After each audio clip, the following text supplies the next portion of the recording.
அஸ்ஸலாமு அலைக்கும். Welcome to Rabiya's YouTube channel. இந்த vlogல என்ன பார்க்க போகிறோன்னா மோர் குழம்பு. ரொம்பவும் ஈஸியான மோர் குழம்பு எப்படி செய்யுதுன்னு பார்த்துடலாம் வாங்க. ஃபஸ்ட்டு ஒரு மிக்ஸி ஜாடி எடுத்துடலாம். அதில் 5 பச்சை மிளகாய் சேர்த்துடலாம். ஒரு சின்ன துண்டு இஞ்சி அதையும் அது கூட சேர்த்துடலாம். ப்ளஸ் மல்லி இதழ் கொஞ்சமாக அதையும் சேர்த்து ஒரு தனியாக மிக்சியில் அடித்து தனியாக உரமாக எடுத்து வச்சிடலாம். நெக்ஸ்ட்டு பார்த்தீங்கன்னா ஒரு பாத்திரத்தில் 1 கப் அளவு நான் தயிர் எடுத்துருக்கேன். நான் 2 பேரும் அளவு சாப்பிட்ற மாதிரி தான் நான் தயிர் சேர்த்துருக்கேன். உங்களுக்கு ஜாஸ்தி வேணுன்னா ஜாஸ்தி தயிர் சேர்த்துக்கங்க. எந்த கப் அளவில் நான் தயிர் எடுத்தனோ அதே கப் அளவு தண்ணியும் நான் அதே அளவு எடுத்து வச்சுருக்கேன்.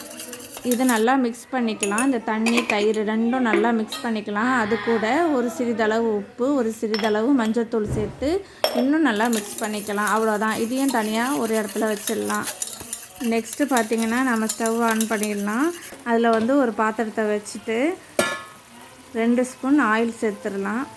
கடுகு ஒரு 1/4 ஸ்பூன், ஜீரகம் ஒரு 1/2 ஸ்பூன் சேர்த்துடலாம். இது நல்லா பொரிஞ்சு வந்ததுக்கப்புறமா 2 பட்டை மிளகாய் சேர்த்துடலாம்.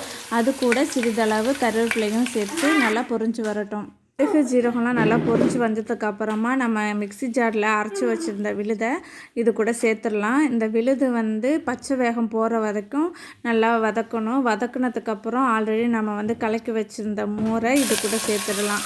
சேர்த்தோன்னே நம்ம ஸ்டவ் ஆஃப் பண்ணிடலாம். இந்த சட்டி சூட்லேயே அது நல்லா குக் ஆகிடும்.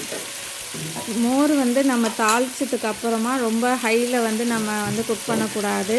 ப்ளஸ் மீடியம் சைஸ்லேயும் வைக்க தேவையில்லை. மீடியம் சைஸில் வைக்கணும்னா ஒரு 2 மினிட்ஸ் வைக்கலாம். அதுவும் ஆப்ஷன் தான். நம்ம தாளித்து ஊற்றணுன்னே நம்ம ஸ்டவ் ஆஃப் பண்ணிட்டாலே அதிலே கரெக்டாக இருக்கும். உப்பு மட்டும் தேவையான அளவு நம்ம லாஸ்ட்டாக சேர்த்துக்கலாம்.